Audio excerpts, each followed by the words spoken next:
All right, welcome back to the Chi League Invitational European region. We now have our best out of three action coming at you. This is our first of two best of threes.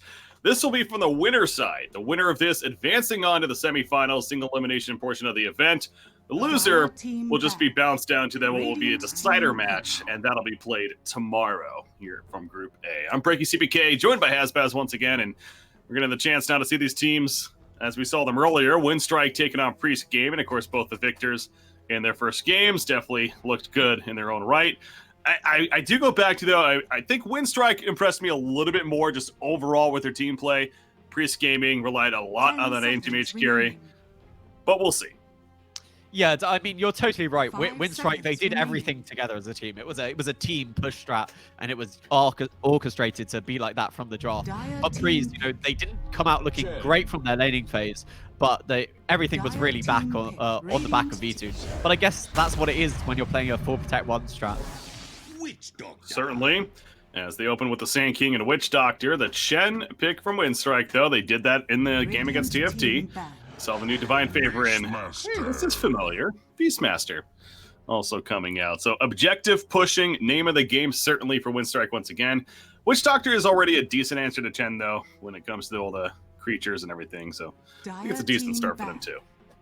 Yeah, it's they've definitely hopefully caught a little bit of what Winstrike were doing.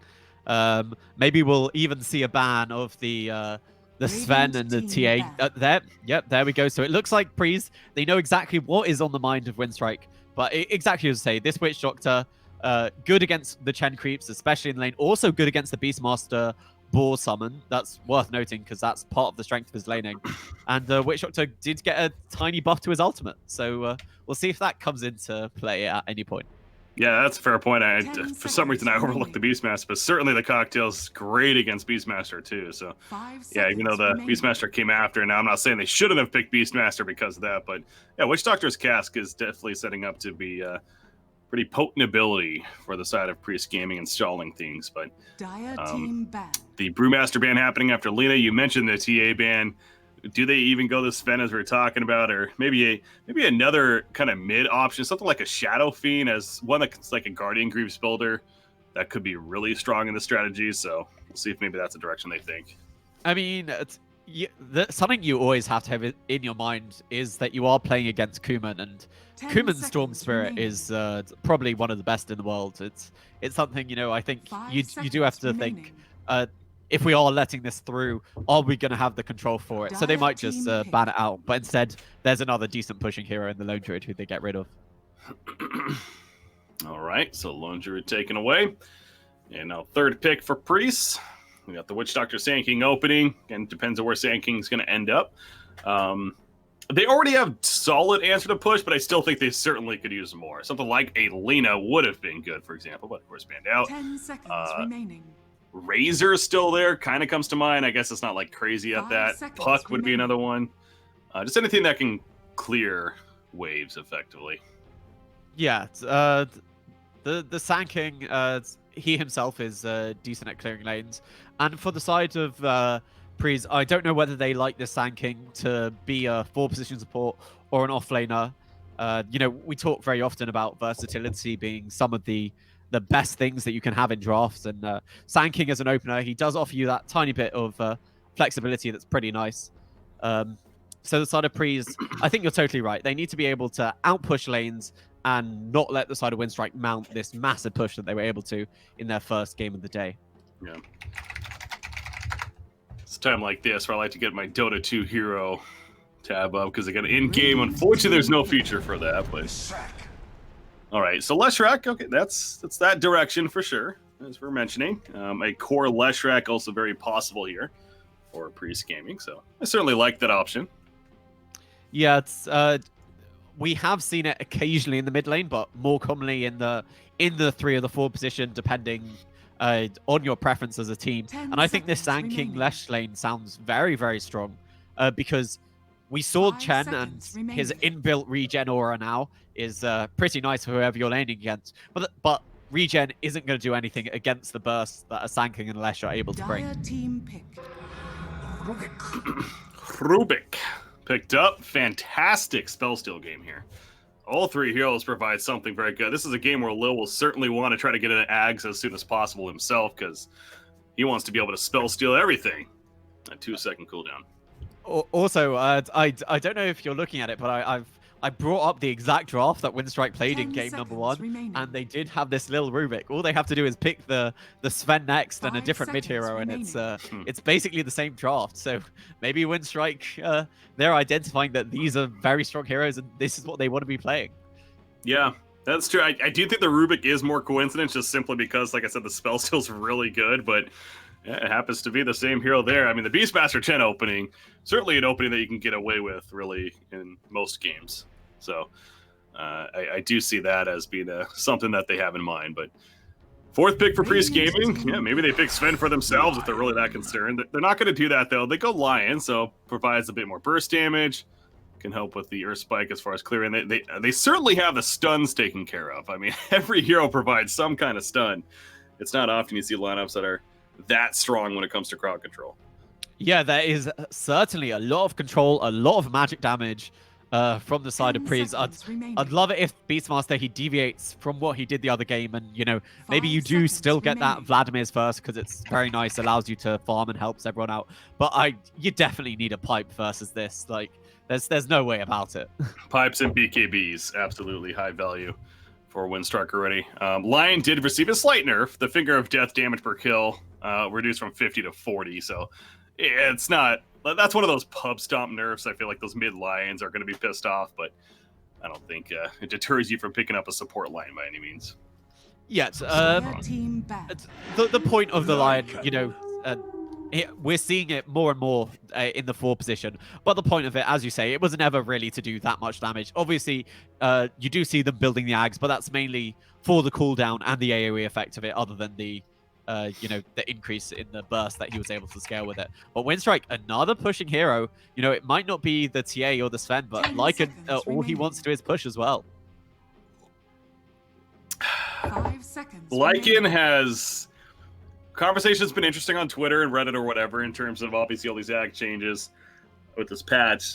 From what I could tell, Lycan has been overwhelmingly the worst ags change of them all, or like the reworker in this case given to him. So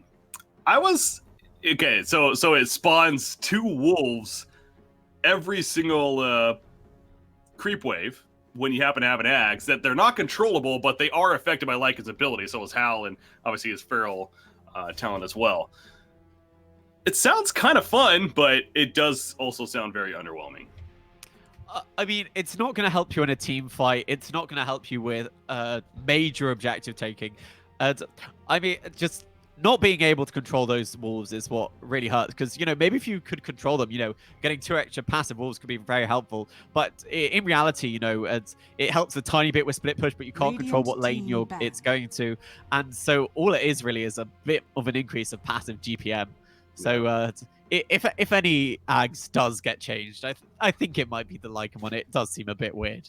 I guess kind of another thing on that is if the wolves get a creep kill or whatever, does it go to Lycan, I suppose? Like, so yes. They're actually like his controlled wolves in that sense. Okay. Yeah, so it would probably generate, I can't estimate how much GPM because, you don't know how long the wolves are going to live. But, let's say conservatively, they get 2 creep kills every 30 seconds before the wolves die. And so you average that out. So it's about a bonus 140 golds every minute. It's not negligible, but wouldn't you just build a Midas instead? It seems like it's more of like a support Lycan idea almost. Maybe like an offlane Lycan could potentially go that. But yeah, if you're running him as more of your core, it's just not an item you're going to be thinking about, I'm sure. So, yeah, in this game, certainly setting up for that. But yeah, it's very obvious the strategy, the whole we just want to push your lanes in. I mean, I'm trying to think of a mid hero. I still go back to the Shadow Fiend. Now, they have a lot of catch, though, so Shadow Fiend might be a little too risky to pick up. But I go back to then Viper. Viper his corrosive skin is much better against all this magic damage, and he's still certainly a Guardian Greaves carrier. It just seems like that would complete the lineup. Just some kind of Guardian Greaves mid bulky carrier. Yeah, I do hear you that they don't have anyone to really do their frontlining, but there is always the possibility that that Lycan gets run in the mid lane. He does very well against that kind of thing. But they're going for the morph instead. And if he comes online, also with his morph into someone else, you know, there's lots of good spells. We talk about it being a good Rubik game. A good Rubik game basically means it's also a good Morphling game. Yeah, that's true, and certainly Morphling to take advantage there. Choose your hero. Ooh, I like it. They do have Rubik to do a Beastmaster or decent against PL, but yeah, the cores aren't necessarily the greatest against Phantom Lancers. So that was a sneaky PL pick by Pries Gaming, and it seems like it potentially is a very good one even. Yeah, you're totally right that they don't have anything to deal with these illusions. I remember when we used to see a whole bunch of PL. Morphlings used to be kind of a counter to PL in the fact they actually just built PL items and turned into PL, because you do get the doppelganger effect very weirdly when you turn into the PL. But I don't think that's going to be the objective of Winstrike. I think they're just, especially with this Lycan and this Morphling, they're going to hope to hit the timing before the PL really comes online. So they're not going to build anything special to deal with him. But, you know, hopefully come out of their lane strong, get a few ganks, get the first Roshan, get towers. You know, like they did the first game, you know, just objective-based gaming, very solid play. And that seems to be their idea again, because they don't have any crazy team fight. But they do have good general push. Good general push, decent pickoff, but to the side of Winstrike, and yeah, they like this general theme of just aggressive push objectives. Pries Gaming clearly has a theme too, from what we saw in the first game. 4-1 strategy: protect V2, let him farm, let him take over the game. It was previously on Anti-Mage. This time certainly can be doable on the Phantom Lancer. So expect them to be active around the PL, looking for kills. Undershock playing the Leshrac. So I guess I'm just going to make the call that with this whole stand-in player, maybe it's a full roster swap, who knows, but I guess Undershock's now playing mid, Sadoy's more of their off-lane player instead, and V2, of course, stepping in as the carry role for the squad. Yeah, I do definitely think the side of Pries, they have a decent lineup to go against what Winstrike want to do. You know, there's a lot of wave kit clear with that Leshrac, with all the spells from everyone, and they also have decent control and burst for the Morphling. You know, you have a Finger of Death, you have an instant hex, you have all the follow-up stuns. You know, so I wouldn't be surprised, you know, to see an early Lincoln Sphere or maybe even a BKB for this Morphling, just because of the amount of control that is coming out from this dire side. Here we go, game one. Again, this is now a best out of 3. So done with the best of ones. We're covering Group A. There is Group B action as well happening. Haven't been keeping up on it, but it's on stream number 2. I'll refresh as I mentioned that. It looks like Vega Squadron and Singularity, the two teams that are going to match up in the winner side. Empire and Uvageni Hope. I hope I'm pronouncing that right. Formerly known as Black Hornets Gaming. They're going to be facing off in the lower side later on today from Group B. So those are the other 4 teams that are competing in this event for the $10,000 prize pool online tournament for the Chi League. As we do have a pause early on here. Yeah, it's I don't know if it was connection issues or something, but they've said something and now they're all back, so it doesn't seem like it was too bad. But yeah, but they said something. Yes, we have no clue what they said. I mean, chat will probably tell us eventually. You know, we have to wait for the 5 minutes before our Russian translators get on the line. I don't know if you'll look at this mid lane, what Undershock and V2 are doing. Well, they've actually placed the observer ward behind the tree. Just a bit of a bait here to pretend they've planted it, and then they'll plant it somewhere else, I think. They're doing weird things, I know that much. Yeah, that's kind of clever, actually. Whoa, look at this PL build, by the way. Double Stout Shield. What? That's not something you see unless it's like an axe, maybe. But a PL picking up Double Stout. So I think it's because he wants to lane against the Beastmaster or the Lycan, because it will really mitigate a lot of damage of their summons. Like, this is what we see whenever you want to be tanking creeps or summons. Like, I've seen people doing it when they're laning against, let's say, a Nature's Prophet and that kind of thing. So they might think there's the possibility of the Lycan mid, and that's why they're not sure about who's going to this lane. That's why, you know, there's a whole bunch of people sitting here. But I'm not totally sure what they're thinking. That's just my guess. Yeah. That is interesting. Undershock goes back, picks up the Observer Ward. Phantom Lancer. It's just... They are picking correctly where this ward is. He has a sentry on the PL. Oh, he does. Okay. Yeah, he's Yeah, gonna there get you it. go. And they get the ward. Ding, ding, ding, mother effer. Taking advantage also of the new war chain. Of course, not only do you pay less to buy the awards, as we were mentioning earlier, but you do get slightly more gold later on, I suppose. Initially, it's 100 gold.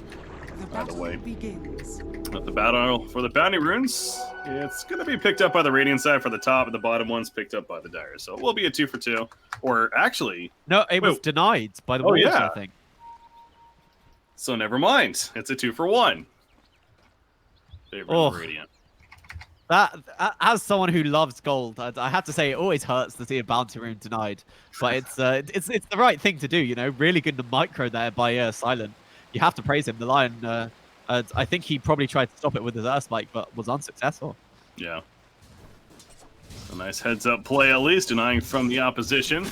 But here we go at the top lane. Again, a double Stout Shield PL. He is up against a Rubik and Beastmaster, those you're mentioning, and trying to mitigate as much damage as possible. But Lil will just let the harassment flow. Witch Doctor did get Cask at level 1. Of course, understandable against a Beastmaster. I do wonder if he's going to go Voodoo Restoration in this lane. Try to be more of a healer for the Phantom Lancer, or if he wants the Maledict for the aggressive play. Yeah, PL does do a decent amount of damage in lane. Has gone for the level 1 Spirit Lance. I would expect to see, you know, more points in Phantom Rush as this lane goes on. So I think that they'll probably take a wait and see approach if they need this the sustain of the Witch Doctor, or they think they are able to get these kills. But a lane that certainly has kill potential is this bottom lane. Sadoi with the Winstrike as well as the Earth Spike. Just 2 easy stuns if you're able to connect. You might be able to take someone down. Yeah, probably at least going to try to wait for level 2. Yeah, CDC level 2 on Sand King, but no fear, Sterling has to be a little worried about that. He does have a stake on him now, no charges currently, but soon to come, and he does have double Fairy Fire, so those will be there to be used if he happens to get jumped. But I mean, I gotta say, No Fear is actually trading auto attacks pretty well right now against both of these guys. I mean, this is what we talked about. You know, one of the little buffs to Divine Flavor. You know, you no longer have to spend mana for it. It's no longer single target, so you're getting the benefit as well as your carry that you would have previously given it to. Yeah. It's definitely something I want to try. Like I said, I do appreciate playing Shen quite a bit, so I'm very intrigued to see how it feels as a Shen player, but clearly No Fear. He's now second game in a row going to be playing it, and as a team, they certainly like it. Radiant Scan. That was a... Not sure what that scan was about, honestly, as he scans the middle lane. They knew Undershock went to get the rune, so they were, you know, they didn't have vision over the rune, so they thought it might have been an Invis rune. So he was afraid of Undershock coming to lane with an Invis rune, getting the easy split earth, and to get the kill on Kuman. I think was the idea. Interesting. Well, early scans, not necessarily looking to use them for much else, so not a big deal. 3-minute spawn. Sadoi is going to block this camp over here with his body. Smart play against the Chen. Preventing the easy creep takeover as Witch Doctor is taking plenty of damage from Lil. Maledict applied, so there's our answer there. Lil, can he finish though? 5 more seconds on the pin. Oh, he tries to stun him with the lift, and he does, but it's not enough. That was a really nice play by Lil. Unfortunately, not holding him down long enough to be able to get into right clicks, but really heads up play. And I mean, last time we saw Lil stealing Song of the Siren a whole bunch of times. Actually, have we seen a Rubik every game? Yeah. Last series we did see it, I guess. Yeah. So yeah, because he was stealing Bruce Bit. So you know, lots of good Rubik players here in this tournament, it seems. Silent was manning up. He's got the level 2 Feral Impulse now as well. He's going to run back into Stoy pokes in there, but Lycan's farming very well. 21-5 at this bottom lane, Sanking 17-1, so just certainly going much better for the Lycan. Between the Divine Favor aura as well as just Lycan with that Feral Impulse, I guess you shouldn't be too surprised. I mean, his regen is pretty crazy. Yeah, he has insane base regen. It looks like it's just basic 8 points with absolutely no items, and he'll have that Helm of Dominator pretty soon, so he'll get buffed by even more. Invisibility. Now Centaur Conqueror taken over by Chen, so now some decent crowd control to use. Middle matchup, 22-8 Morphling, 20-7 Leshrac. He's going to land the splitter stun there, but not much to follow it. Get an idea of what Morphling's planning as well for his build.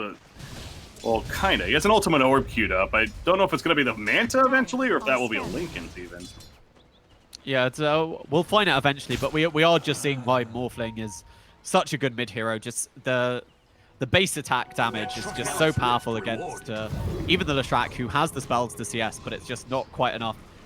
And that's why you can see he has the last hits as well as the deny advantage. Well played by No Fear. He ends up getting both the runes bottom. Screen will finally get the top rune, at least one of them. But it is a 3-for-1 advantage favoring Winstrike, so they definitely are winning the bounty war right now.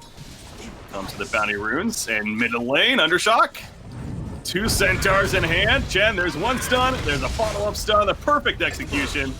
No chance to get away there. A little credit for the kill, but that was just a great teamwork play from the side of Winstrike. Yeah, and I feel like we saw this exact same rotation at the exact time from the last game they played. Every single time there's a Catbot wave, they are making these rotations to mid lane just to try and apply some pressure to the mid tower. That seems to be how Winstrike are playing this, because I remember seeing them gank the mid lane previously as well. Now, making their way to the top lane, or at least Rubik's back up here. Got Doppelganger forward, Rubik with the Maledict. He gets TP back, but okay, he will survive, and Nongrata picks up screen in the process.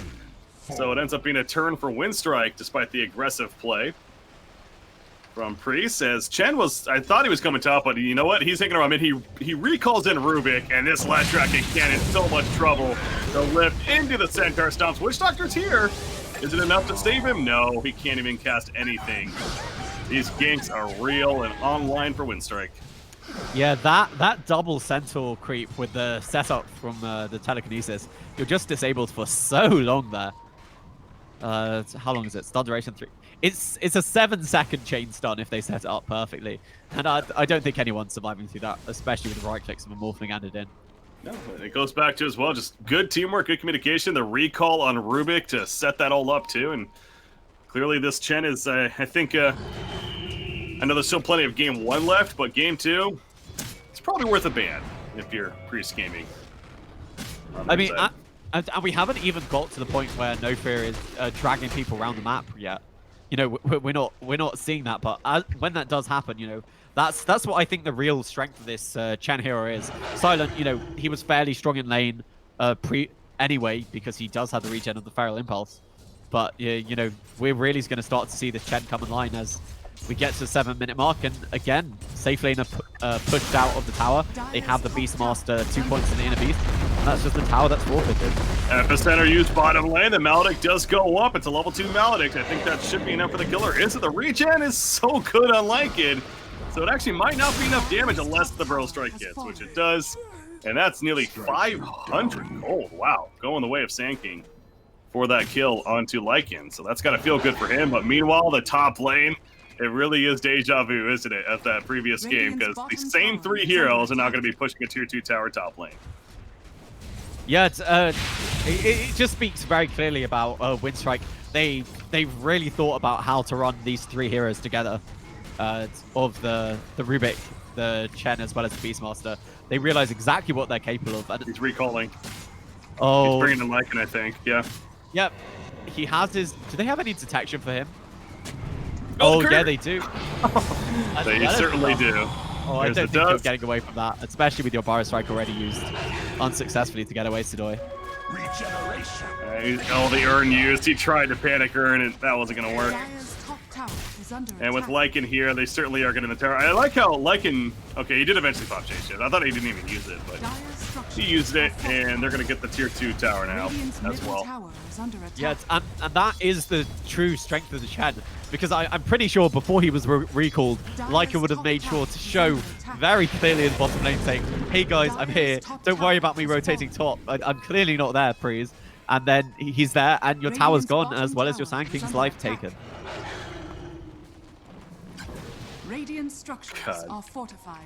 I'm just also looking at this Divine Favor and just realizing You know, the heal amp is very interesting. It goes to 20% at level 4, and that's for everything, even just simply tangos, let alone just the regen from like Lycan's passive. It's just so much regen that is then benefited from that ability as they just run at Witch Doctor, nothing that he can do.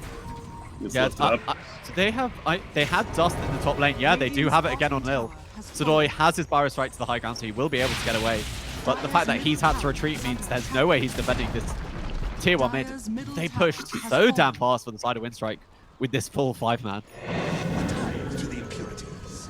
I'm at a loss as to what to do, really am. Priest Gaming, this is already a very difficult task. I mean, they have some tools to definitely push out lanes, and as long as their base is intact, I suppose they still are feeling okay, because they do have PL farming, and that's what they're going to be relying on. So that really seems to be the game plan. Just make sure PL is able to get his farm. But the map is getting smaller and smaller with these pushes from Winstrike. Yeah, it's exactly as you state. PL as well as the Leshrac, they're their shining hopes. They're not doing awfully in their farm, and they do have decent wave clear. But as you lose tower after tower, the map gets smaller and your space you're able to farm, it's getting more and more constricted. And when that happens, you know, even if you do have farming items, you're not going to be able to actually use them effectively on the map, because the side of Winstrike, they're going to be the ones sitting in your jungle. We can already see the Beastmaster, they have this deep ward, they're using the Hawk, so no one can farm here, and you're relegated to the triangle on the other side of the map, and that's not as safe for you, because there's this shrine they can TP into, and definitely go for these responses. Rubik's just sitting inside this level 4 Sandstorm. Farm in the mid lane. Sand King's like, wait a second. That used to be my ability. Still is, but he's getting it used against him. He does get a Spirit Vessel delivered, though, in the process, and they want to kill Rubik if he keeps going, but Lil's being safe. He is going to poke out here. I think Lil's dead. Yeah, they even have detection for him to stand, so it's not going to save him. Oh, wow. Yoki wanting really that. He really wanted that Finger of Death charge. You get it. 40 plus 40 damage, so I think it's worth it. But yeah, it's Rubik clearly a little too far up there. But making sure to just keep all the lanes pushed in. Lycan's busy bottom, and they're going to make their way towards the tier 1 now down here. Yeah, you know, you asked about what items Morphling would be building, and it seems to be right in the draft. He correctly thinks there's too much control for the side of Pries, and is getting that first big item of the Lincoln Sphere. So he's going to be pretty damn survivable in this Morphling when they want to push. Yeah, it's good strategy from Winstrike. The idea they are running their own 4-1 strategy of sorts too. It's just their 4 happens to be amazing at pushing objectives. And then they have the Morph lane that's just doing his own thing, farming away, and he's keeping toe-to-toe with the Phantom Lancer right now. So it feels like Winstrike continues to be in a prime spot. His bottom lane, the Dust already used tanking. He has to stun in, really force the fight. Primal Roy does come out. There's a change of Panic God also going to be activated, but Lil is too deep. He goes down. Satoy, though, different story for him, or same, I guess, as he falls too. Phantom Lancer's going to chase after No Fear in the backline. He's not dropping here, and actually Lycan is low, but he manages to barely get away. Rubik did buy back now. And I guess he's trying to be recalled. Yes, he is going to be recalled in, but right on top of PL, or actually that might be good, because PL very low. That was the Ancient creep almost helping there too. In fact, roots Rubik, but there's the end of it. Winstrike still feeling the better. Yeah, they did have to buy back on Lil, but they get 2 decent kills on the Sand King. And, you know, the Ancient Prowler Shaman already working for the side of Winstrike, even without that Chen Ags. So things feeling pretty okay. They would have definitely liked to get this tier 2 tower. It took them a tiny bit too long to find the Sand King in the trees. They put down a sentry as well as using the Dust, but he was nicely nestled there. So I think a decent defense, and we are starting to see what the Leshrac and the PL are capable of. And that was V-Tune in the fight, even without his full Diffuser Blade. If he had had the Diffuser Blade, I'm pretty sure the Lycan would have died. Oh, certainly. Would have died right there. Just that much more damage to work with. Lycan, or Leshrac, excuse me. Yeah, the Yule's finished on Leshrac, and can't forget about him and what he's been able to accomplish with his farm, and certainly a big tool in terms of deterring these pushes from Winstrike. So I think he's doing good enough, considering that. But I did hear the Howl, yeah. So Lycan does have Howl now, and now that he's trying to level that up, that's just another ability that will certainly enhance these pushes. from the Radiant side. You see the Darius scanning Roshan right there, by the way, but again, as we see, it's not happening. But certainly the Radiant team could look to sneak that near future. Yeah, it's No Fear has an invis rune of himself. I don't think it's going to be that effective when you're walking around with all of your creeps. But yeah, they used the scan previously. They've shown on the map pushing out this mid lane, and now they finally are looking towards this Roshan pit. I'm curious for what Non-Grata's building. We already saw the Vladimir's. Is he going for Necro Books as well? Because then you're going to have 2 sets of it. I mean, I don't think that's a bad thing, but I just want to see the Yag. So that's the greedy part of me saying that. But yeah, realistically, something like an AC wouldn't be bad here either. Wants to get really a little more greedier. He actually has got the medallion earlier, a bit of a deviation from the previous build. But I like it, you know, when you already have a Necrobooks builder, you know, you don't need that extra bonus aura so quickly. And Serene, he goes for the paralyzing cast, but there's so many things to stun. Yeah. It's just kind of irrelevant, really. It doesn't matter. Like, there are too many summons for it to be a good spell. Yeah. I've never said that before, but, you know, it's just... You can't stun all of them. I mean, this is ridiculous. There's like 30 things to target right now on his push. Sand King's going in. He does get the stun if he got proper word at the same time. And Sand King gets taken out quickly. He buys back Hand of God from Shen as he popped back right after his death. So throws on the Hand of God. Nice stun. I don't like it in that shapeshift form. Leshrac goes down, but he buys back too. Death Force from uphill. On the Witch Doctor, dealing some good damage to Kuman, but Kuman's like, wait a second, you're up here. I'm gonna go finish you off. Double kill for Kuman now. As Phantom Lancer, where the hell is he? He's trying to chase, he's trying to run even. That half-life currently. Rubik sitting inside his own stance from there. He has stolen another buyback. Lion this time, and Lion, in fact, Finger of Death to take out the Aegis, carrying Morphling right there. And now Morphling coming back up. They have the lockdown. The Hex Chain cannot do a damn thing. They kill Morphling, and now No Fear. He has to run. Can he run far? He goes north, and it looks like that will be the getaway for now, but Phantom Lancer, even just with the Diffusal Blade, clearly an issue already. Yeah, that's totally right. That was a full team wipe against side of Winstrike, as well as a buyback on their Chen. Obviously, they do force a whole bunch of buybacks from Pries as well. So that fight, it was really interesting. You know, the side of Pries, they initiate on this Chen. They want to take the heal out of the fight. And he actually instantly buys back, and it did save... you know, the rest of his team, allow them to fight a teeny bit longer. The Morphling does transform himself into the Sand King of Sudoi. He got a really nice double Burrow Strike over here onto the side and get some cleanup kills. But both sides doing some very effective things in that fight. But all in all, I think Pries, they can be happy because that was the Aegis push for the side of Winstrike. They did lose 3 of their buybacks, but again, Vtoon, if he's able to live throughout these fights, he'll be able to carry them once again, like he did in that AM game, because for the side of Winstrike, they did not have anything to deal with these illusions. You know, something else that's registering now, too, and I don't think we've mentioned yet, is there was a change to Morphling in this patch where Morph, the ability, no longer dispels. And that was one of those where, you know, Spirit Vessel's considered really good against this hero, but if he activates Morph, then all of a sudden, you know, he's not on him. He doesn't have that option anymore. So it's a slight nerf for Morphling. I don't think it's an over-the-top nerf, but it's something that certainly affects him. Yeah, eventually, I mean, Kuman, he will have his Lincoln Sphere, which should help against that. He might even, actually, probably will get a Man-Star as well. So, I do understand that Sudoi, he did do a good job of rushing this Spirit Vessel, so they have kill potential in this Morphling, but eventually, you know, it is no longer that relevant. But you're right, it is all these little things that do add up, and maybe Kuman was thinking that it worked, but doesn't pan out for him. Winstrike going to make sure they have every aura possible. Pipe is going to be worked on now from Non-Grata. Still a couple more that come to mind, but middle lane. Ooh, man. He gets the waveform off just barely in time. The Spirit Vessel is on.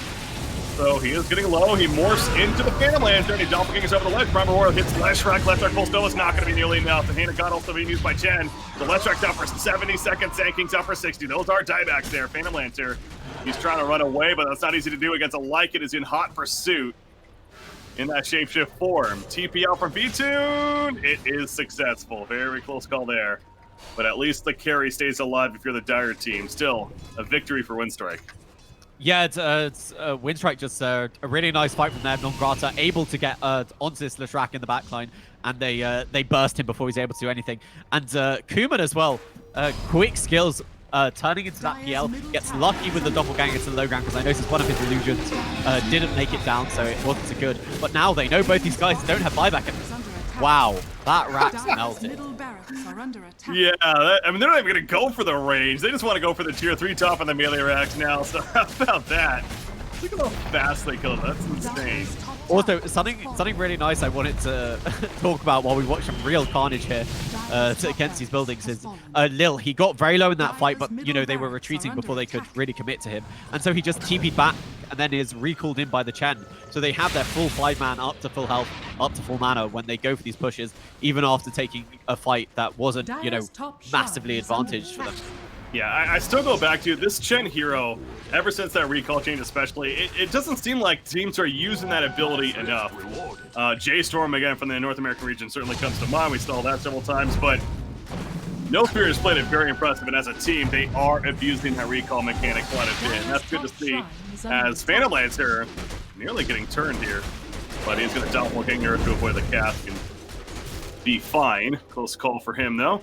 But back to Rubik as well, one more thing. He does have the axe queued up. He already has the point booster, and now an Ogre Axe on top of that. So he is very close. And we mentioned there's so much to spell steal this game, so having that 2-second cooldown will feel really nice. Yeah, I do hear that, but in a way, you know, he doesn't have a new Ags. You know, we're here to see the new Ags, so it really has to be Beastmaster building it this game. You know, or is the Morphling at? No, it's still the hybrid, isn't it? For the Morphling. Oh, he got slightly changed, didn't he?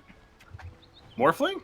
Yeah, Morphling got slightly changed. There's like I think with the Ags, maybe you get a cooldown change. Oh, yeah. You gain, you have 35% cooldown reduction and 50% mana cost reduction and 600 cast range. Wow, that actually is a lot. Yeah, it's exactly, you know, like imagine having a Burrow Strike on even lesser cooldown, the increased cast range, it doesn't cost less, or maybe even the Leshrac, you know, all his skills with less mana cost. You know, it's kind of juicy, but the side of Winstrike, they're sticking to the serious items here. Yeah, again, that is one of those, like, are you really going to get an earlier on Ags, or is that one of those, okay, it's 60 minutes into the game, it's still not over, I'll buy an Ags and put it on myself as a passive. That's the only situation I can probably see that, but those certainly are some nice buffs for him. Yeah, so Winstrike, they've regrouped, and now they're looking towards the last set of racks. Oh, I say that, but they're actually retreating off for a smoke here. Oh, they're going to Shrine, so miscue there somewhat. I like how the Chen creeps are just chilling here because there's smoke. They're just looking good. Smoke play from Pries. Attempting to find an opening, but uncomfortable to pursue much further, so gonna stay in their base. You see Phantom Lancer almost finishing that Manta style. Now he has enough gold for the Ultimate Aura, but of course there's a flyback situation, and there's also the fact that he can't even get to the Secret Shop thanks to the placement of the heroes. Yeah, it's, Winstrike, I'm not sure if they might feel confident enough to go high ground just because of how fast they push, but they might really just be controlling this area, forcing Pries back into their base and waiting for the next Roshan, and that's when they'll truly look to go high ground. If there is an Axe we're gonna see in the way Winstrike's playing, man, I think an Axe I like it. Could be somewhat relevant here. Just the constant keep on pushing. And the pressure. That's probably not going to happen, but damn it, I'm going to try to sell it. Just going BKB for now. I mean, I really do enjoy all these changes because it's always nice and fun to theory craft cool things. And, you know, it does sound kind of loopy in reason, but, you know, that's just until one team does it and win with it. And then everyone's like, oh, this is crazy overpowered, you know? Somebody's got to do it first. Now, we're only 12 hours, not even from the patch, so it's still early, understandable. Top lane, by the way, that Split Earth used against Leshrac. Well, the Yield's making it difficult, but Leshrac, you're not getting out of this. Between Rubik and Morphling, the double Leshrac counter. Everyone has Leshrac's abilities over here. As back to the bottom lane, Ryan gets picked up, so another fight taking place, No Fear. He's going to go down to Phantom Lancer, though, so with a split fight, the Dark Team trying to take advantage. Unfortunately, it's PL by himself now. Lycan, they're trying to run and find the real one. That's difficult for Lycan to do. PL is just standing still. They're still trying. Okay, now they realize Beatrice going away. Doppelganger in 1 second. Gonna activate it again. Do they have a prime roar or anything? No, he used it earlier. So V2's gonna be fine. But again, down 3 teammates even. I'll make it 2 now. Lion Vice back, but watch the tower melt. Yeah, and really, this is all the power of the Chen. You know, they literally just went bottom 2 heroes to deal with the split push, but you're able to take your carry back into the fight, as well as the fact that he's got the Leshrax's abilities that are, you know, pretty damn good versus the PL as well as the Sand King. So tier 3 dead, V-Tune poking in consistently, but ultimately the Winstrike will play it safe once again, fall back. They're not necessarily in a huge rush. They have total control of this map, let alone the game. Roshan is up. He's been up for a little bit. So certainly Winstrike is going to look to fall back and attempt to do Roshan in the near future. Yeah, the side of Pries, I think it was an admirable thing to do because you don't want to be just stuck in your base while they do find Lil.